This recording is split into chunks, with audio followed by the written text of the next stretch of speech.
The hood of a cobra is perhaps the most iconic symbol in the reptile world.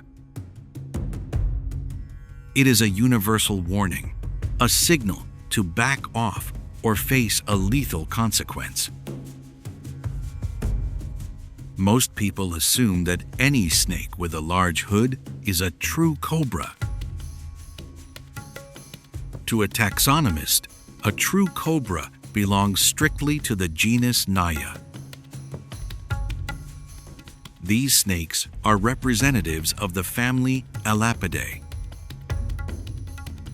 Currently, science recognizes roughly 30 to 35 species of true cobras spread across Africa and Asia, from the famous Indian cobra to the formidable brown forest cobra from Africa. True cobras are medium to large, venomous, smooth-scaled snakes characterized by their ability to rear the front part of their bodies and spread their neck ribs into a hood when threatened. Some species can spread their hood more than others. Approximately 15 cobra species can spit their venom in defense. In our journey today, we're focusing on 4 remarkable snakes that are relatively closely related to true cobras in the Elapid family tree. Each of them carries the cobra name in common tongue, yet each belongs to a completely different genus than the true cobras of the genus Naja. We will visit high-altitude grasslands and arid regions in southern Africa, deserts of Southwest Asia, and tropical forests of southern and southeastern Asia. Our first stop is Africa. At first glance, if you encountered this snake in the grasslands of South Africa, you'd be certain you were looking at a member of the genus Naja. It has the stance, the hood, and the lethal reputation of a spitting cobra. This is the Rinkhals. The word Rinkhals is derived from Afrikaans and originally Dutch, meaning ringneck. It refers to the distinctive white or light-colored stripes or bands around the throat of the snake, which are particularly visible when it spreads its hood in a defensive display. Despite the name and the appearance, the Rinkhals belongs to a different genus than true cobras. The first clue that the Rinkhals isn't a true cobra lies in the texture of its scales. While the Naja species are known for their smooth, almost polished dorsal scales, the Rinkhals possesses heavily keeled scales. These ridges tend to break down the overall color of the snake and assist with camouflage. True cobras are oviparous. They lay eggs. The Rinkhals, however, is ovoviviparous. It gives birth to fully formed live young. This is a massive evolutionary departure from the true cobras, allowing the Rinkhals to thrive in temperate climates where the ground might stay too cold for eggs to successfully incubate. Unlike true cobras, which have several solid small teeth on the upper jaw behind their fangs, the Rinkhals lacks these solid teeth, possessing only fangs on the maxillary bone. Of course, we can't talk about the Rinkhals without mentioning its theatrics. Like the true spitting cobras of Africa, it can accurately spit its venom over 2 meters, aiming directly for the eyes of a perceived threat. But if spitting and hooding fail, the Rinkhals has one final, bizarre trick that is not common among true cobras. It plays dead. By flipping onto its back, it performs a convincing death feint to lose the interest of a predator. It is a master of deception, perfecting the behavior scientifically called thanatosis. The Rinkhals most commonly eats frogs and toads, but it has also been recorded to consume other small vertebrates. As we move north to Asia, towards the harsh, arid landscapes spanning from the Sinai through the Arabian Peninsula towards southwestern Iran, we find a relative of true cobras that has traded theatrical displays for the shadows. It is a cobra that does not hood at all, proving that in the desert, stealth is often more valuable than a warning. This is the Black Desert Cobra. At first glance, you might mistake it for a harmless, non-venomous snake. It lacks the classic upright stance and the expansive hood that define the genus Naja. When threatened, the Black Desert Cobra often produces a loud hissing sound and may perform mock bites, but prefers to flee. It is a very fast snake. Its scales are incredibly smooth and possess a high-gloss sheen, an adaptation that may help reduce friction as it navigates the abrasive sands and rocky crevices of its habitat.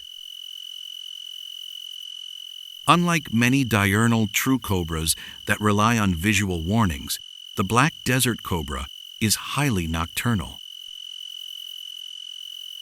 It is an oviparous snake, same as true cobras. Like the Rinkhals, the Black Desert Cobra has no teeth other than the fangs on the maxillary bone. This species belongs to its own distinct genus, Walterinesia. So, if it doesn't look like a cobra and it doesn't act like a cobra, why do we call it one? The answer lies in its genetics and its ancestry. Molecular studies confirm that this species is a close relative of the true cobras, sharing a common ancestor within the Elapidae family. 2 species were recognized in the genus in the past, but the latest studies suggest they represent a single, wide-ranging species, rather than 2 distinct ones. The Black Desert Cobra is a generalist hunter feeding on various small vertebrates. In the arid scrublands of Namibia and South Africa, we find an elapid that challenges the idea that cobras must be large and imposing. This is the Coral Shield Cobra. With its vibrant, coral-like banding, it looks more like a harmless coral snake mimic than a deadly relative of the true cobras. Some people call it the Cape coral snake.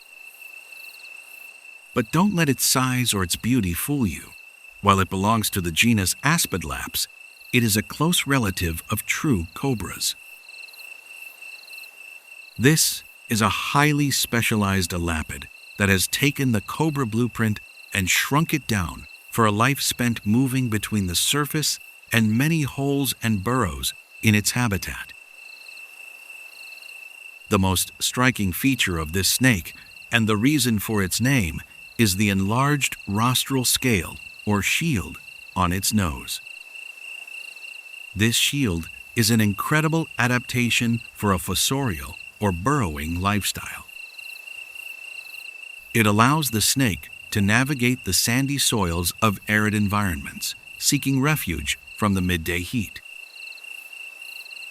When cornered, the Coral Shield Cobra performs a defensive display that is both charming and intimidating. It rears its front body off the ground and spreads a narrow, elongated hood. It accompanies this stance with a series of explosive, short hisses. It is a miniature version of the classic cobra threat. However, the hood is not nearly as well developed in Aspidlaps as it is in many of the true cobras of the genus Naja. Like the Black Desert Cobra, the Coral Shield Cobra reproduces by laying eggs. Similarly to the Rinkhals and the Black Desert Cobra, it has no solid teeth, but only fangs on the maxillary bone. These snakes hunt small vertebrates. There is one more species in the genus, the common shield cobra.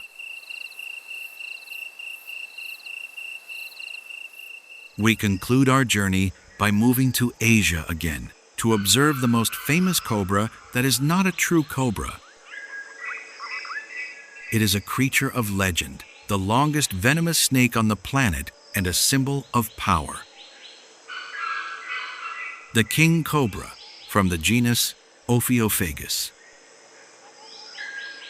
For decades, this snake was considered a single, wide-ranging species.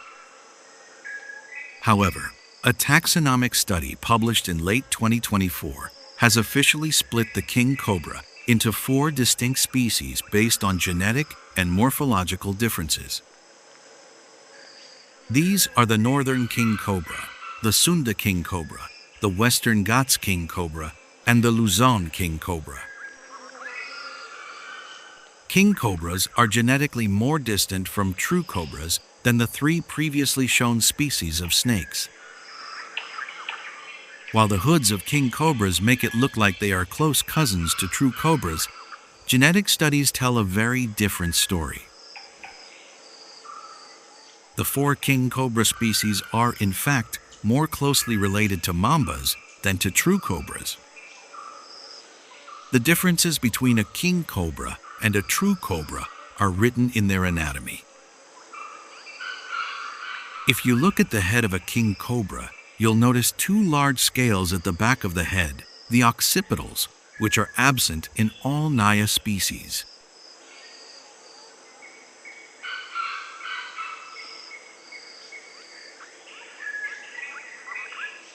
The scales of king cobras are smooth. The king cobra's hood is long and narrow, stretching down the neck. These snakes are usually considered among the most intelligent snakes.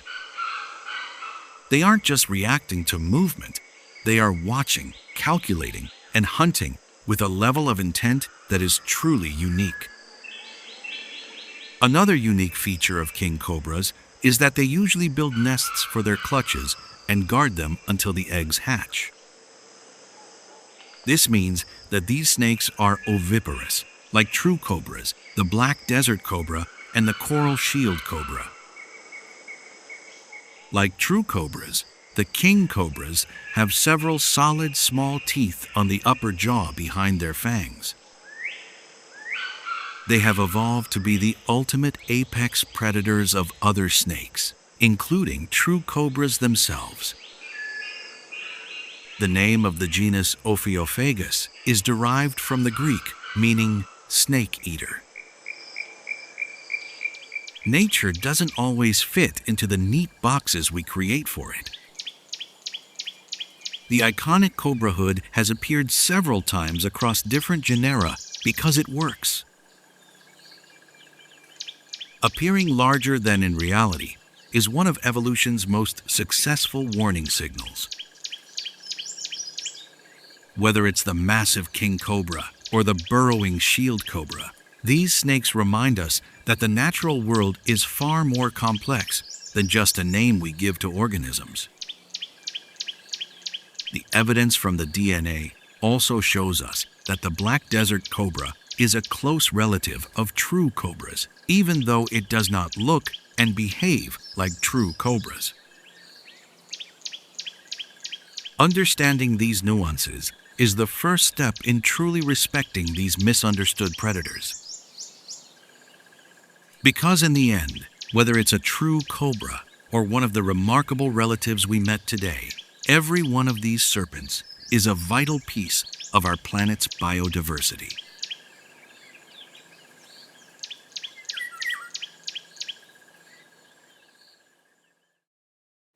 You just finished watching a video created by The Living Zoology. Thank you. I'm Maciej. And I'm Zuzana. We are a married couple from the Czech Republic and the only 2 people creating videos for this channel. We founded the Living Zoology Film Studio in 2014 during our studies of zoology. I'm a doctor of zoology, And I have a master's degree in zoology and also in the education of biology. We both love nature and wild animals. filming wildlife, and education is the main goal of the Living Zoology YouTube channel. We mostly focus our activities on snakes. Why? Because they belong to the most misunderstood animals on our planet. Most of our time, money, and energy goes into traveling the world in search of snakes. We aim to film the natural history footage. It was never our goal to show ourselves in front of the camera. Nature can speak for itself in most of our videos. There is a long process behind each episode you watch on our channel. We carefully plan our trips, then we work very hard during the days and nights in order to find snakes in rainforests, savannas, or deserts. A huge part of our work is done at home, on the computer. It is me who edits and presents all our footage on YouTube and social media. If you like our mission, you can join those who already support our channel as members. There are 3 levels of support to choose from. Your monthly support will help us to continue creating high-quality content. Another option is to buy our merchandise. Thank you to those who already support us. We really appreciate it.